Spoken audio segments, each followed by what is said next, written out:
गर्ने कुरा सधैँ हुँदैन दाजुभाइ दिबहिनी। देयर माइट बी टाइम्स जब तपाईँ अनि मेरो अड्कलको बाहिर पनि कामहरू होला, तपाईँ अनि मेरो मनमा नचिताएको कुराहरू पनि होला। के ती कुराहरू भयो भने प्रभुको कुरा हो भने तपाईँहरूले ग्रहण गर्न सक्नुहुन्छ? कि सबैलाई सम्मान इज्जत बार बार रिक्वेस्ट गर्दै गर्दै गर्दै गर्ने काम हो यो? बिल्कुल होइन। प्रभुको काममा हामी लागि परेका छौँ। हामीले आफ्नो अनुशासन, हामीले आफ्नो कमिटमेन्ट, हामीले आफ्नो डिसिप्लिनलाई मान्नुपर्छ, राख्नुपर्छ। भनेकै छ जो ख्रिस्टको पछि आउँछ ऊ यदि आफैलाई इन्कार गर्न सक्दैन भने उसको ख्रिस्टको पछि हिँड्नै सक्दैन। यी कुराहरू हुन्, पक्का बाइबलको कुराहरू हुन्, सही हुन्, लेखिएको छ, प्रष्ट लेखिएको छ। कसैले पनि भन्छ हलमा हात राखेर पछाडि हिँड्छ भने ऊ स्वर्गको राज्यको भागीदार हुन योग्यको छैन भनी भनिएको छ। जब वचनमा यी सब कुराहरू लेखिएको छन् भने आज हामी प्रचारक वर्गहरूले यी कुराहरूलाई नरम, यी कुराहरूलाई होइन भनी भन्यौं भने हामी हाम्रो काममा विफल हुन्छौँ। यसो लेखिएको छ, no man having put his hand in the plow and looking back is fit for the kingdom of God. हजुरहरुमा मैले उत्तेजना जगाउने प्रयास गरेको होइन, तर हामी सबजनाले जान्नु पर्छ कि नयाँ संसार, नयाँ स्वर्ग अनि संसार हुनेछ भनी हामी गाउँछौँ नि।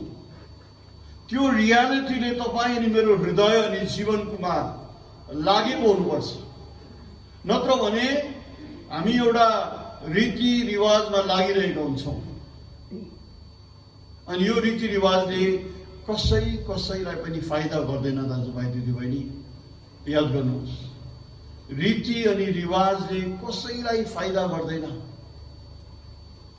ब्रदर ब्रनामले भन्नुहुन्थ्यो 6 of one and half a dozen of the other भन्थ्यो। एउटाको नाम 6 अरे, अर्कोको नाम आधा दर्जन अरे, कुरा त एउटै हो। जरुर मलाई थाहा छ कि यो आउँदो दिनहरूमा, अन्तिम दिनहरूमा प्रचारकहरू जस्तै पनि सही अनि सठिक अनि परमेश्वरको इच्छा अनुसार प्रचार गर्छ, उनीहरू पपुलर हुँदैन। अनि यदि कोही प्रचार गर्न चाहन्छ भने अनि कसैले बुलावट पाएका छन् भने यो बाइबलमा हेर्यो भने बाइबललाई प्रचार गर्ने प्रचारकहरू कहिले पनि पपुलर थिएन। A prophet is without honor but in his own house भनेको छ नि। तपाईँ नबी हुनुहुन्छ, तपाईँ अगमवक्ता हुनुहुन्छ, तपाईँ प्रचारक हुनुहुन्छ भने all the more रिजेक्सन तपाईको मिनिस्ट्रीको एउटा भाग हुन्छ। किनभने प्राय कसले, हामी सबले, मान्छेले कस्तो प्रचार चाहन्छ, सबै कुरालाई मिलेको, सबैलाई समेटेको। हो, ख्रिस्टहरू सबलाई बोलाउनु भएको छ जरुर, तर ख्रिस्टको बाटो साँघुरो छ।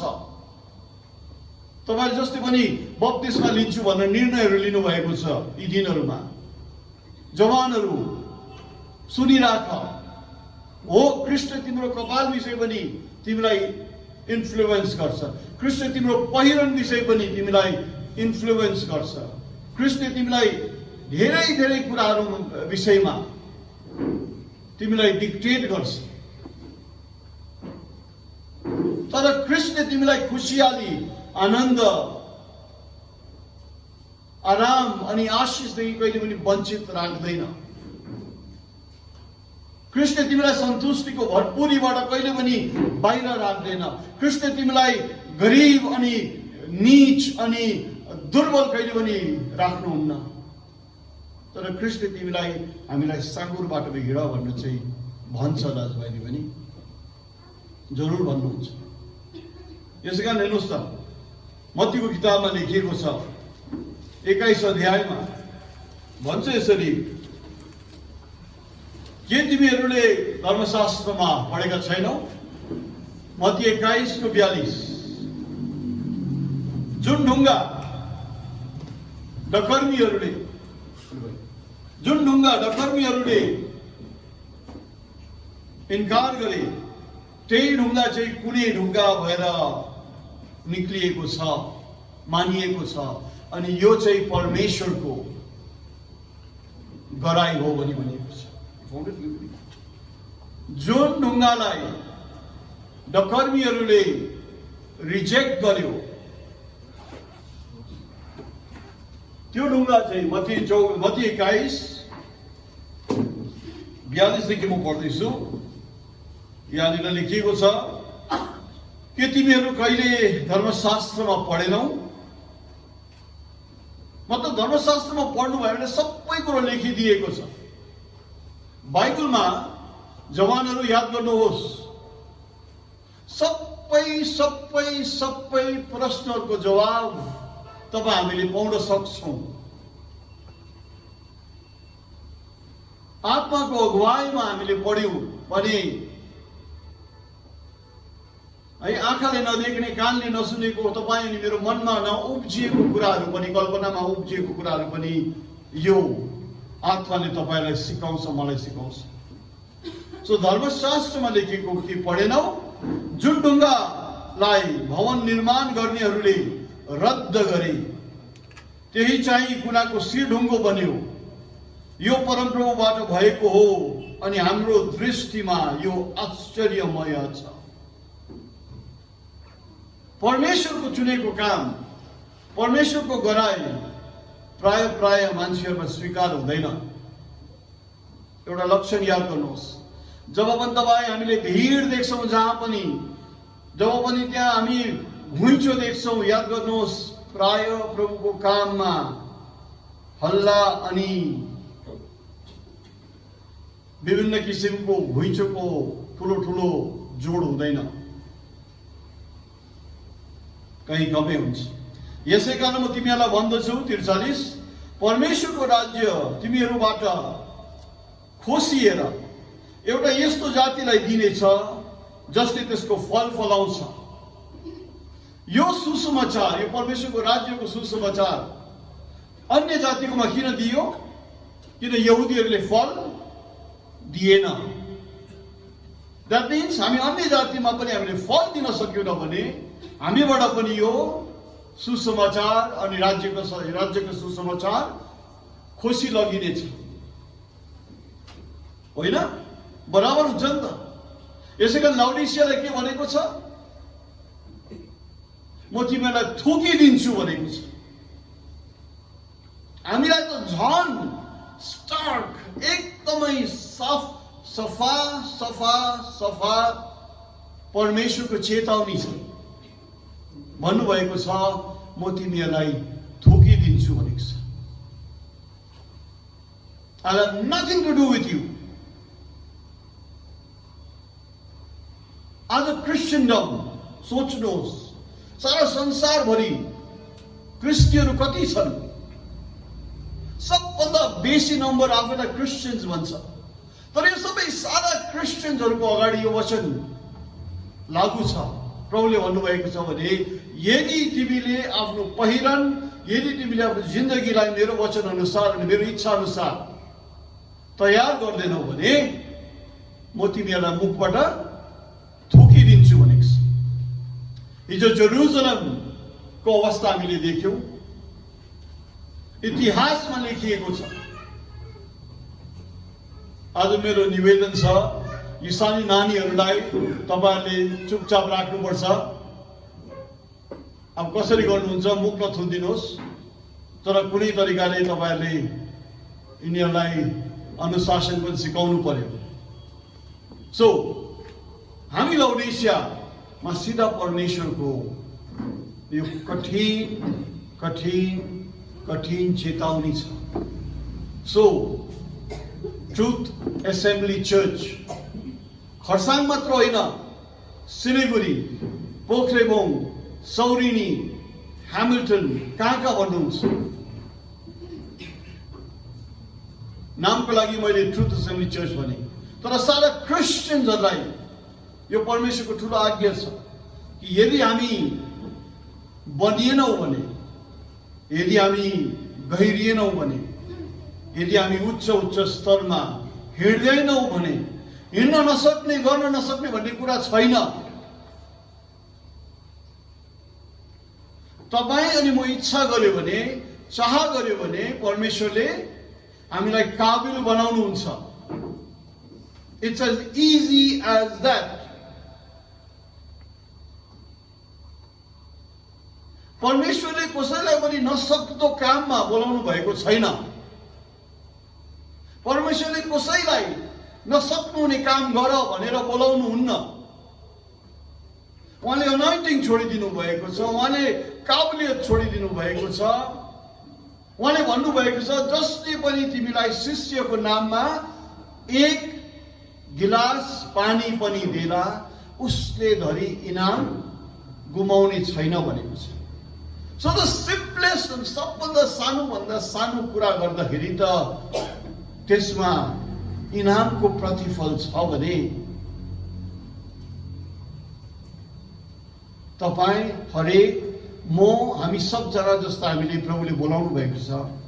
हाम्रो भाग्य, हाम्रो बोलावट कति ठुलो रहेछ, कति महान रहेछ। प्रश्न त्यति मात्रै हो, तपाईँ चाहनुहुन्छ कि हुँदैन? म चाहन्छु कि हुँदैन? चाहदिन। किन? गर्ने त को हुन्? तपाईँ होइन, म होइन नि त। गर्ने को हुन्? परमेश्वर हुन्। भनेको छ त होइन कि लडाई तिम्रो होइन, लडाई कसको हो? परमेश्वरको। यीशु मसीहले भने, जब तिमीहरू हाकिमहरूको अगाडि उभिन्छौ, नडराऊ के भन्नु के गर्नु भने। तत्कालै तिमीलाई सोच विचार आउनेछ नि, त्यो सोच विचार तिम्रो होइन, तर को हो?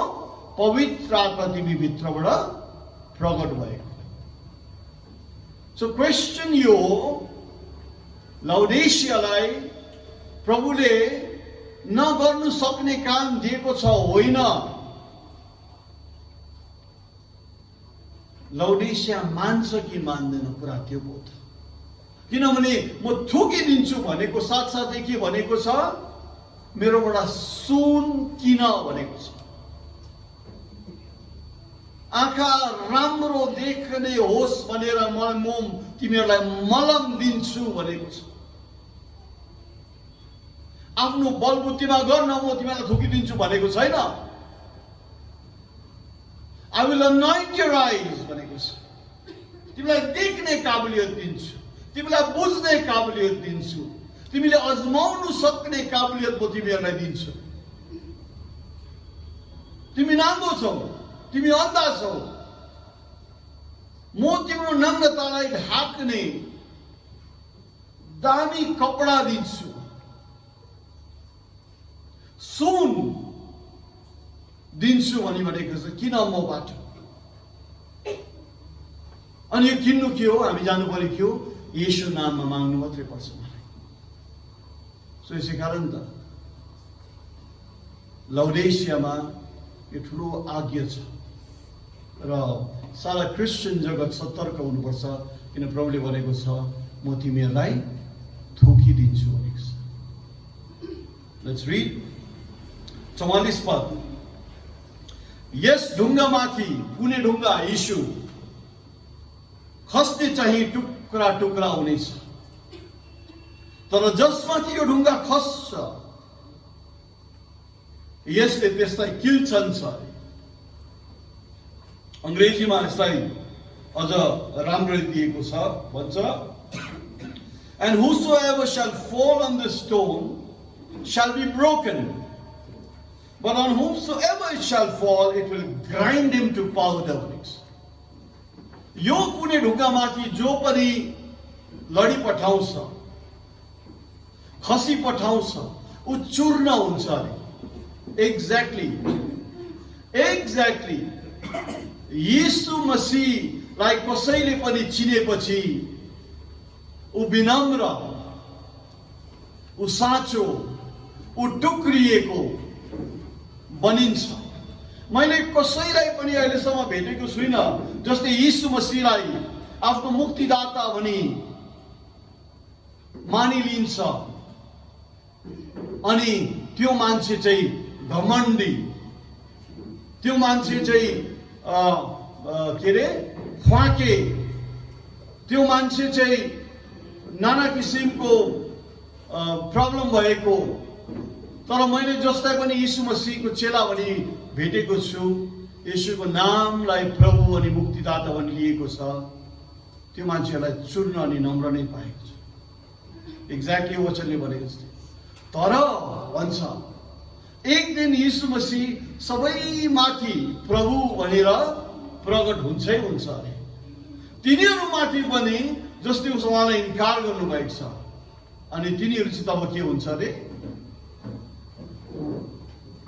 विनाशिएर जानेछ, यसो भनिएको छ। सो दाजुभाइ दिदीबहिनी, हामी यी दिनहरूमा मिटिङ्सहरूमा आइरहेका छौँ। आज बिहानको जो एक्सर्साइज हामी सबैजनाले गर्यौँ, यो कोही एक्टिभिटी गरेको होइन त। यो सचमुच तपाईँ अनि मेरो हृदय अनि मेरो जीवनलाई हामीले खोदालिएको, हामीले खोजेको। आज तपाईँहरूको हिम्मत हेरेको मैले, ख्रिस्टको नाममा तपाईँले 20 जना मान्छेलाई दिन सक्नुहुन्छ कि हुँदैन भनेर तपाईँहरूको हिम्मत मैले मैले जाँचेको। मलाई थाहा छैन कसले गर्नु भएन या पत्तो पनि दिनु भएन। तर याद गर्नुहोस्, हरेक आत्माले प्रेरणा दिएको कुराहरूलाई तपाईँहरूले जति पनि दबाएर राख्नुहुन्छ, तपाईँभित्र परमेश्वरको काम अझै दबिँदै जान्छ। तपाईँभित्र दुष्टको शक्ति अनि संसारको शक्ति अझै बढ्दै जान्छ। लेखेर राख्नुहोस्, यी कुरा लेखेर राख्नुहोस्। यदि मण्डलीलाई उठाइलान्छौ भने मण्डली जिउँदो हुँदा हुँदै एउटा आँखाको एक निमेषमा परिवर्तन भएर ख्रिस्टसँग महिमामा उछेर जान्छ भने मेथ्युसेला walked with God, मेथ्युसेला परमेश्वरसँग हिँड्थ्यो भन्ने साक्षी लेखेको हुन्छ। सो अल्सो यो राप्चरमा जानेको सबजनाको यदि नाम हामीले मेथ्युसेला भन्यो भने तिनीहरू पनि प्रत्येक प्रभुसँग हिँड्ने प्रभुको मान्छेहरू भनेर चिनेको एउटा साक्षी पैदा भएको हुन्छ। फल्ना स्कुलमा काम गर्ने, फल्ना पोस्टको मान्छे भनेर होइन, तर ख्रिस्टको शिष्य चाहिँ फल्ना हो, ख्रिस्टको शिष्य चाहिँ ढिस्का हो भनेर एउटा चिन्हरी भएको हुनुपर्छ, हुन्छ नै। यसै कारण दाजुभाइ दिदी यी कुराहरू छन् यो समयमा। यसै कारण हृदय हामीले पक्का राखौँ, मन पक्का राखौँ, किनभने यहाँ प्रभुको कुराहरू यसरी लेखिएको छ। म तपाईँहरूलाई प्रकाशित वाक्यमा आउनुहोस् भने फेरि भन्छु, 3 अध्याय, प्रकाशित वाक्य 3 अध्याय, लौडेश्यको भाग हामी पढौँ।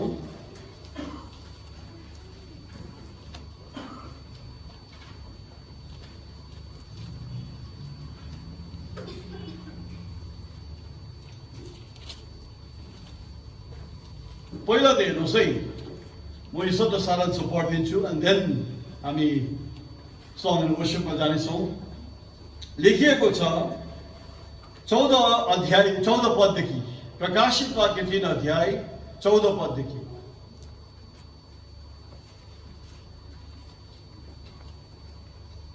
यो कुरा आमेन, विश्वासयोग्य र साँचो साक्षी र परमेश्वरको सृष्टिको शासकले भन्छ। उहाँको नाम लौडेसियामा आमेन भनेको छ। आमेन तपाईहरूले कहिले भन्छौ? जब केही प्रार्थनाहरू गरी सिद्ध्याएपछि। It's a sign that it is the end. So fittingly 7वां चर्च युगमा आमेन भनेर उहाँलाई सम्बोधन गरिएको छ। मलाई तिम्रो कामहरू थाहा छ, लौडेसियाले भन्दो रहेछ, धेरै मैले यो गरिरहेको छु, त्यो गरिरहेको छु, यसो गरिरहेको छु, त्यसो गरिरहेको छु, मेरोमा जोस छैन। तिमी चिसो पनि छैनौ। हो, संसारमा भररै गएको छैन, संसारमा पुरापुरी नै गएको छैन, तातो पनि छैन। मतलब एउटा जीवन छैन, चिसो पनि छैन तर तातो पनि छैन। पशुपतिको नालीमा हिँडेको जस्तो क्या त, झगडा भयो भने नेपालमा पसिहाल्छु, झगडा भयो भने इन्डियामा पसिहाल्छु भनेको जस्तै। द्याट मिन्स लाउडिसिया कस्तो रहेछ, दो मनको, दुई मन भएको। अनि दुई मन भएको के हुन्छ भने अनस्टेबल हुन्छ, निर्णयहरू उनीहरूको बदलिरहन्छ। आकाशको हावा पानी बतास, तुफान, गरम ठन्डा हेरेर, तातो पनि छैन चिसो पनि छैन। चिसो कि तातो भए त हुने थियो भन्नुको मतलब प्रभुले संसारमा जाऊ भनेको होइन नि, भनेको डिमार्केट, आफ्नो पोजिसनलाई चेक गर। किनकि तिमीहरू मनतातो छौ, न चिसो न तातो, किनकि तिमी यही कुरामा कायम रहिरहन्छौ भने यसकारण म तिमीलाई मेरो मुखबाट थुकिदिनेछु भनेको छ। किन थुक्दो रहेछ? स्टेटस को। अथवा हिजो मैले भने चर्च यो हालतमा हामी कहीँ पनि जाँदैनौँ। हो, प्रभुको आज्ञा अनि बुलावा अनुसार हामी यहाँ जम्मा भएका छौँ। उद्योगको अनि अचम्मको कामहरू प्रभुका भएका छन् हामी बीचमा, जरुर। तर चर्च तपाईहरु सबलाई पुरोहित हुन प्रभुले बोलाउनु भएको छ। चर्च तपाईहरु सबैजनालाई क्रिस्चियन हुनु बोलाएको छ। भनेको ख्रिस्ट जस्तो तपाई अनि हाम्रो मिजाज अनुसार अनि हाम्रो मन परापर अनुसार हाम्रो चरित्रलाई अनुसार रंगाएर यो सुसमाचार जिउन सकिँदैन। यो ख्रिस्टको सुसमाचार ख्रिस्टको रंगले मात्र सुसज्जित हुन सकिन्छ, रंगिन सकिन्छ। दाजुभाइ दिदी, म धनी छु, मसित धन सम्पत्ति छ, मलाई केही कुराको खाँचो छैन भनी तिमीहरूले भन्दछौ, आज कोमा को कमी छ? सबैजना त सेट छ हैन? को भन्दा कमी छ? को कमी छ? सबैजना सेट छ। कसैले केही भनिदियो भने ल ठिकै छ नि त, भोलिदेखि म संगतिमा आउँदिन, इफ इट सुट्स यु भनिदिहाल्छ।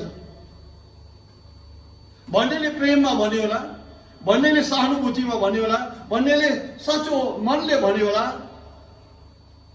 तर सुन्नेमा हरि छैन। अनि भन्नेले पनि प्रार्थना गर्ने होइन। आज यो सबैजनाको परिस्थिति यस्तै छ। आउँछु, म वचन सुन्छु, जान्छु, तर हेरमेर गर्ने मलाई कोही पनि जरुरत लाग्दैन। आउँछु भन्छु, मलाई अरू कसैले केही नभनोस्। Where have you learned these things of Christ? कहाँ छ तिम्रो दाजुभाइ दिदी बहिनीहरू? कहाँ छ प्रभुले ल्याएको परिवार तिम्रो? कहाँ छ दुःख परेशानी भएका दाजुभाइ दिदी बहिनीहरू कि तिमीले रिच आउट गर्न सक्दैन? लाउडिसियाको स्टेटमेन्ट यही हो, म धनी छु, म सुसम्पन्न छु, मलाई केही कुराको दरकार छैन, आई एम ओके। एक्ज्याक्टली लाउडिसियाको स्पिरिट।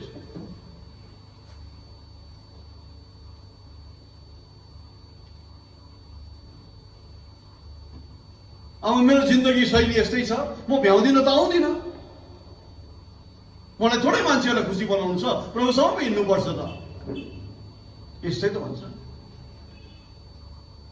मिटिङहरूमा गएर मात्र त हुँदैन नि, कन्भेन्सनमा गएर मात्र त हुँदैन नि त, प्रभुसँग हिँड्नुपर्छ त। But then प्राइमरीली यो अन्धेक परमेश्वरलाई देखिएर प्रेम गर्ने भनेको कुरा नै हो, देखिने भाइ बहिनीलाई प्रेम गर्नुपर्ने हो, होइन? सो लाउडिसियाको स्पिरिट यो छ, हेर्नुहोस् न। परमेश्वरले भन्छ, तिमीले भन्दैछौ म धनी छु, मसित धन सम्पत्ति छ, मलाई कुनै कुराको खाँचो छैन भनी तिमी भन्दछौ, तर तिमीलाई थाहा छैन कि तिमी दुखी, दयनीय, दरिद्र, अन्धा र नाङ्गो छौ। चर्च, 2 वर्ष संसारको हालत देख्नुभयो। यो 2 वर्षमा धनवान भन्दा धनवान मान्छेहरू खुसी भयो।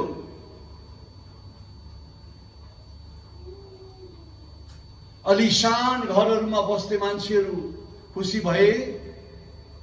इट सीम्ड कि लाइफ इज सो फ्रेजाइल, यति नाजुक छ जिन्दगी। धेरै वर्ष अगाडि प्रदीप दाजुले भनेको होइन, काठमाडौँमा जब 2015 मा भुइँचालो आइरह्यो, करोडपति अरबपतिहरू पनि एउटा पानीको बोतल अनि एउटा ब्ल्याङ्केट काखीमा चेपेर पार्कहरूमा सुतेको अरे। अनि जब क्राइसिस आयो, मान्छेको धनाढ्यपन र मान्छेको सुसम्पन्नता, केही पनि लागेन। हाम्रो जिन्दगी कति फ्रजाइल छ हामीलाई थाहै छैन। र प्रभुले भन्छ, तिमीलाई थाहा छैन कि तिमी दुखी, दयनीय, दरिद्र, अन्धा र नाङ्गो छौ। यसकारण साँचो धनी हुनको लागि आगोले खारेको सुन र आफ्नो नग्नताको शरमलाई ढाक्न सेतो वस्त्र, अनि तिमीले देख्न सक भनी तिम्रो आँखामा लाउनलाई महलम, यी सबै मबाट किन्न म तिमीहरूलाई सल्लाह दिन्छु। सो प्रभुले थ्रेटन गरेको छ मात्र होइन, प्रभुले धमास अनि धम्की मात्र दिनुभएको छ होइन, तिमीहरूलाई म थोकिदिन्छु भनेर। तर त्यो चेतावनी साथसाथ पनि भन्छ, हेर मलम लाउन सक्छौ आँखामा, म दिन्छु तिमीहरूलाई, वस्त्र दिन्छु, म दिन्छु तिमीहरूलाई, सुन म दिन्छु तिमीहरूलाई। 3 वटा कुराले प्रभुले भनेको छ लाउडेसियालाई, म तिमीहरूलाई सुसम्पन्न बनाउनलाई हाजिर छु। विनम्र भएर यी कुराहरूलाई लिय भने प्रभुले भन्नुहुन्छ। सो चर्च, हामी लाउडेसियालाई प्रभुको आह्वान यो छ। र यसै कारण मैले यदि हजुरहरूलाई अथवा कुराहरू भने मैले तपाईँहरूदेखि कुनै कुरा लुकाएर यहाँसम्म म भन्दैछु त हजुरहरूलाई, म हिँडिन भने प्रभुको काम रोकिँदैन, म बोलिन भने परमेश्वरको काम रोकिँदैन। परमेश्वरले योग्य व्यक्तिहरूलाई खडा गर्नुहुन्छ जसले उहाँले भनेको कुरा भन्छ नै भन्छ। यो प्रभु यस्तो है। सो जसले हामी गाउनेछौँ, लेट्स वर्शिप हिम। हृदयको तहबाट शब्दहरूलाई हामीले विचारी, शब्दहरूलाई हामीले अर्थ लगाई यी आराधनामा हामी सबैजना सम्भाग्यौँ। भाइ टिप्पो